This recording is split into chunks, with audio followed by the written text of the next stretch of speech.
உலக மக்கள் எல்லோருக்கும் வணக்கம். சிவம் ஜோதிடம் வாயிலாக நான் உங்கள் ஜி கோபால் பேசுகிறேன். இன்னைக்கு பேசக்கூடிய தலைப்பு என்னவென்றால், அதாவது 2026 வருடப்பிறப்பு.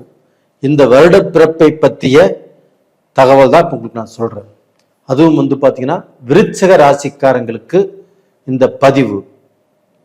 அப்போ ஒரு வருடம் ஆரம்பிக்குது அப்படின்னா எல்லாத்துக்குமே இருக்கக்கூடிய எதிர்பார்ப்பு என்னன்னா, நம்மளுக்கு ஏதாவது ரூபத்துல நல்லது நடக்காதா, நம்ம இன்னைக்கு எதிர்பார்த்த வேலை இந்த வருடமாவது கிடைக்காதா, நம்ம பிஸ்னஸ் நல்லா இருக்காதா, நம்ம ஃபாரின் போக மாட்டோமா, இல்ல ஃபாரின் போய் அங்கே கஷ்டப்பட்டுட்டு இருக்கிறோம், அந்த கஷ்டம் தீராதா அப்படிங்கிறதா நம்மளுக்கு ஒரு வேதனையா இருக்கும். அது போக ஒரு திருமணம் நடக்காதா, ஒரு குழந்தை பாக்கியம் கிடைக்காதா, பெத்தவங்க பார்த்தீங்கன்னா தன்னுடைய மக்களுடைய திருமணத்தை பார்க்கறதுக்கு அவ்வளவு ஆசையா இருக்கிறாங்க, அவங்களுடைய ஆசைகள் நிறைவேறாதா அப்படிங்கிறதா நீங்க எதிர்பார்த்து காத்துட்டு இருக்கிறீங்க. கண்டிப்பாக உங்களுடைய எண்ணங்கள் நிறைவேற என்னுடைய மனமார்ந்த வாழ்த்துக்கள். அப்ப இந்த வருஷம் ரோகிணி நட்சத்திரம் சந்திரனுடைய அமைப்புல இந்த வருஷம் பிறக்குது.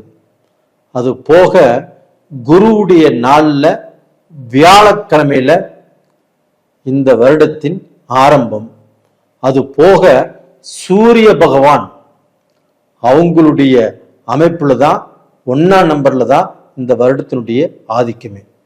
அப்போ குரு, சூரியன், சந்திரன் இவங்க 3 பேர்த்துடைய அமைப்புல தான் இந்த வருடத்தின் மொத்த இயக்கமே.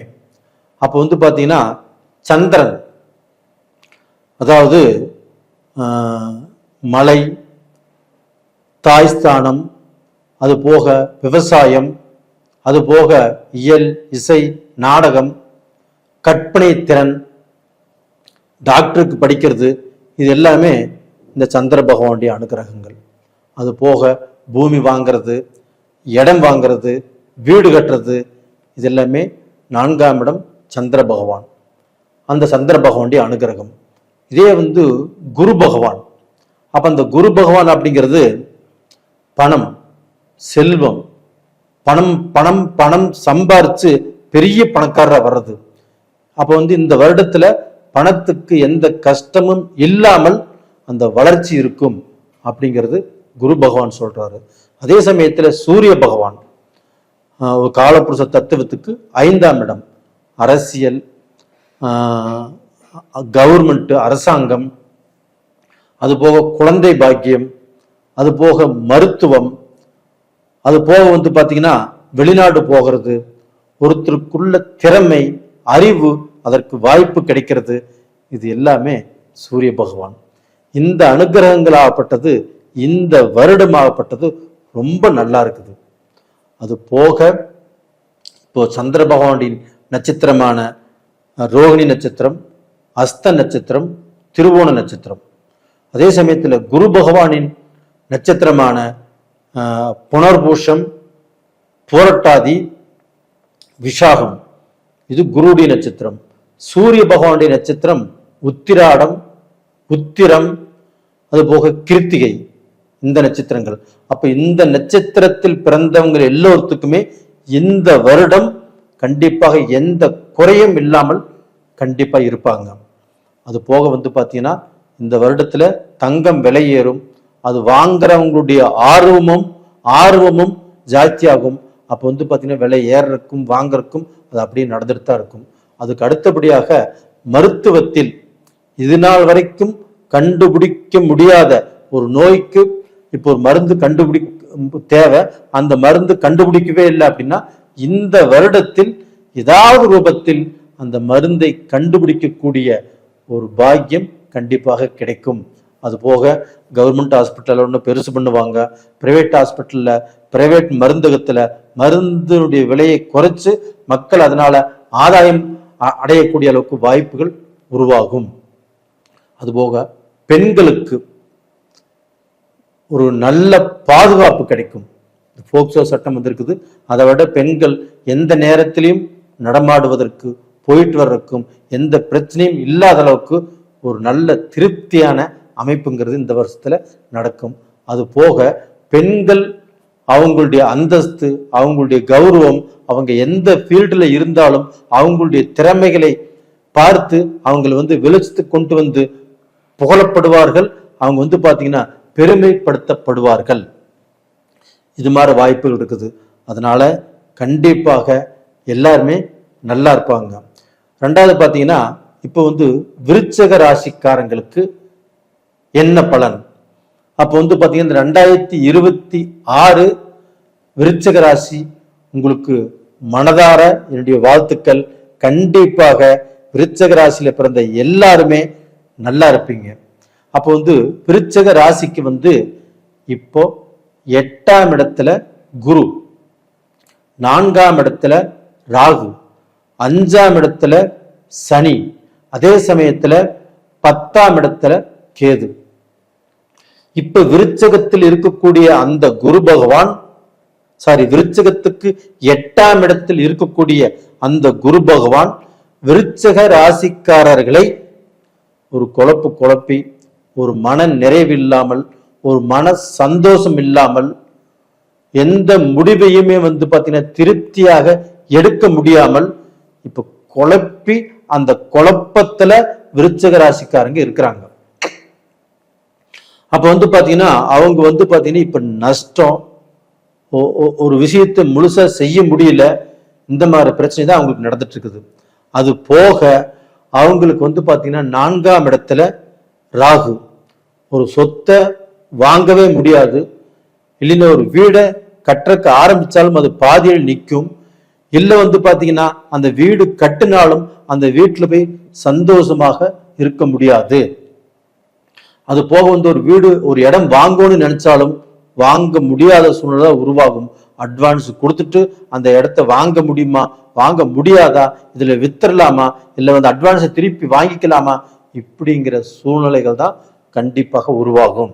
அப்ப அந்த ராகு 4ஆம் இடத்துல இருந்து நம்மளுடைய ஆசைகளை தூண்டிவிட்டு, நம்மளுக்கு பாத்தீங்கன்னா ஆசைகளை தூண்டி விடுவாரோ இல்லையோ அதை ஃபுல்ஃபில் பண்றதுக்கு விட மாட்டாரு. இது ராகுவுடைய வேலை. அது போக 5ஆம் இடத்தில் இருக்கக்கூடிய சனி பகவான் இன்னைக்கு வரைக்கும் நம்மளுக்கு தொழில்ல எந்த முன்னேற்றத்தையும் காட்டவில்லை. அப்போ ஒரு தொழில் எதிர்பார்த்து ஏமாற்றோம், ஒரு தொழில நம்மளுக்கு கிடைக்கும் அப்படின்னு நினைச்சாலும் அது கிடைக்கல, ஒரு பிசினஸ் பண்ணியும் லாஸ், எப்படா நம்ம கஷ்டம் தீரும், எப்படா நம்ம பிரச்சனைகள் தீரும் அப்படிங்கிற அளவுக்கு தான் இன்னைக்கு விருச்சிக ராசியை கோர வச்சிருக்குது. ஆனால் இந்த ஜூன் 2ஆம் தேதி அந்த குரு பகவான் மிதுனத்திலிருந்து பெயர்ச்சியாகி கடகத்துக்கு உச்ச பலத்தோடு விருச்சிக ராசிக்கு 9ஆம் இடத்துக்கு வர்றாங்க. அங்க அந்த கடக ராசியில குரு உச்சமடைகிறார். அந்த உச்சமடைஞ்சு அந்த பார்வை பலத்தோடு விருச்சிக ராசியை அந்த குரு பகவான் பார்க்கிறார். அப்ப அந்த விருச்சிக ராசிக்கு அந்த குரு சுப கிரகத்தினுடைய ஒளி விருச்சிக ராசியில படுது. அப்ப என்ன அப்படின்னா விருச்சிக ராசிக்காரங்களுக்கு ஏதோ ஒரு புத்துணர்ச்சி, ஏதோ ஒரு தைரியம், ஏதோ ஒரு தெம்பு, நான் சம்பாரிச்சிருவேன், நான் இதை சாதிச்சிருவேன், அவங்களுக்கு கடனை கட்டிடுவேன், யாருக்கும் பயக்கணுங்கிற அவசியம் இல்லை அப்படிங்கிற ஒரு தெம்பு வரும். அந்த தெம்புனால இவங்கள் வாழ்க்கையில கண்டிப்பாக நல்ல பொசிஷனுக்கு வரப்போறாங்க. எப்பவுமே விருச்சிக ராசிக்காரங்க யாருக்கும் பயந்ததாக சரித்திரமே இல்லவே இல்லை. அப்படிப்பட்டவங்க இன்னைக்கு கூனி குறுகி என்னடா பண்றது அப்படி நினைக்கக்கூடிய காலகட்டத்துல இந்த குரு பகவானுடைய பெயர்ச்சி அவங்களை வாழ வைக்கும். அது போக அதே குரு பகவான் ஆகப்பட்டது 9ஆம் பார்வையாக அந்த சனி பகவானை பார்க்கிறாரு, 5ஆம் இடத்துல இருக்கக்கூடிய சனி பகவான். அப்ப அந்த 5ஆம் இடம் என்பது நம்மளுக்கு தைரியஸ்தானம், நம்முடைய அறிவு, நம்முடைய திறமை, நம்முடைய திறமைக்கு வாய்ப்பு, ஒரு அரசு, ஒரு அரசாங்கம், அரசாங்கத்துல நமக்கு பெரிய போஸ்டிங், நம்மளுக்கு வந்து தடைப்பட்ட ப்ரமோஷன்ஸ் இது எல்லாமே கிடைக்கக்கூடிய இடம் தான் அந்த 5ஆம் இடம். அப்ப அந்த 5ஆம் இடத்தை குரு பார்க்கிறார். அந்த 5ஆம் இடத்தில் இருக்கக்கூடிய சனி பகவானையும் குரு பார்க்கிறார். அப்ப அந்த சனி பகவானால நம்மளுக்கு வரக்கூடிய இடைஞ்சல் எதுவுமே வராது. அப்ப அந்த 5ஆம் இடத்தை குரு பார்க்கறதுனால அந்த 5ஆம் இடத்துக்கு என்ன சிறப்போ அது எல்லாமே நம்மளுக்கு நடக்கும். அப்ப அந்த பிசினஸ் சனி பகவானை குரு பார்த்ததுனால அடிபட்ட பிசினஸ் மீண்டும் தலை தோங்கும், ஒரு வேலை கிடைக்கும், அந்த பிசினஸ் மூலியமாக நம்ம லாபம் சம்பாதிப்போம், அப்போ வந்து பணம் கிடைக்கும், அப்ப கடனை கட்டுவோம், நம்ம ஒரு பொசிஷனுக்கு நல்ல பொசிஷனுக்கு நம்ம வந்துருவோம். அப்ப நம்மளை பார்த்து எல்லாருமே பெருமைப்படுவாங்க, ஆச்சரியப்படுவாங்க. இவனா இந்த அளவுக்கு வளர்ந்துட்டா அப்படிங்கிற அளவுக்கு நம்மளை பார்த்து பொறாமையும் படுவாங்க. அந்த அளவுக்கு நீங்கள் ஒரு நல்ல பொசிஷனுக்கு கண்டிப்பா வந்துருவீங்க. அதே சமயத்துல உங்களுடைய மக்கள் மூலியமாக ஒரு நல்ல செய்தி கிடைக்கும், ஒரு நல்ல வேலை கிடைக்கும், இல்லைன்னா உங்க மக்களுக்கு திருமணம் நடக்கலாம், இல்ல உங்க மக்களுக்கு குழந்தை பாக்கியம் கிடைக்கலாம். அந்த குருவுடைய பார்வை அவ்வளவு சக்தி வாய்ந்தது. அப்ப டோட்டலா பாத்தீங்கன்னா உங்க வாழ்க்கையில நீங்க நல்ல நேரத்துக்கு கண்டிப்பா வந்துட்டீங்க. அது போக அந்த கேது பகவான் ஆகப்பட்டது 10ஆம் இடத்துல இருக்கிறாங்க. யாருடைய வீட்டுல இருக்கிறாங்க? சூரியனுடைய வீட்டுல இருக்கிறாங்க. அந்த சூரியன் ஆகப்பட்டது இந்த வருடத்தை ஆளக்கூடிய கிரகம். அப்ப வந்து பாத்தீங்கன்னா அங்க கேது இருக்கிறதுனால 10ஆம் இடத்தில் ஒரு பாவியாவது இருக்கணும். அப்பதான் நம்மளுக்கு தொழில் நல்லா இருக்கும், நம்ம பிசினஸ் நல்லா இருக்கும், நம்மளுடைய கான்ட்ராக்ட் நல்லா இருக்கும், நம்மளுக்கு ஒரு வாய்ப்புகள் கிடைக்கும், அந்த வாய்ப்புகள் மூலியமாக நம்ம வளர்வோம் அப்படிங்கிறது உறுதி. கண்டிப்பாக நல்லா இருப்பீங்க. உங்களுக்கு வந்து பாத்தீங்கன்னா இந்த பீரியட்ல இப்போ குடும்ப ரீதியாக வரக்கூடிய பிரச்சனைகள் உங்களுக்கு கண்டிப்பாக குறையும். இதற்கு முன்னாண்ட குரு 8ஆம் இடத்துல இருந்து உங்களுடைய குடும்ப ரீதியான மனஸ்தாபங்கள், மன கஷ்டங்கள் இதெல்லாமே இருந்துச்சு. அதெல்லாமே எதுவுமே இல்லை. விருச்சக ராசி இந்த வருடத்தின் ஆளக்கூடிய ராசி. கண்டிப்பாக நீங்க ஜெயிப்பீங்க, நல்ல பொசிஷனுக்கு வருவீங்க. நேயர்களே, நீங்கள் வணங்க வேண்டிய தெய்வம் எது அப்படின்னா கண்டிப்பாக அந்த விநாயக பகவானை கெட்டியா பிடிச்சுக்கோங்க. அது போக நீங்க வந்து திருச்செந்தூர் முருகரை நீங்க என்னைக்கும் கும்பிட்டு வாங்க. கண்டிப்பாக உங்களுடைய வாழ்க்கையில நல்லது நடக்கும், உங்களுடைய பிரார்த்தனை நிறைவேறும்.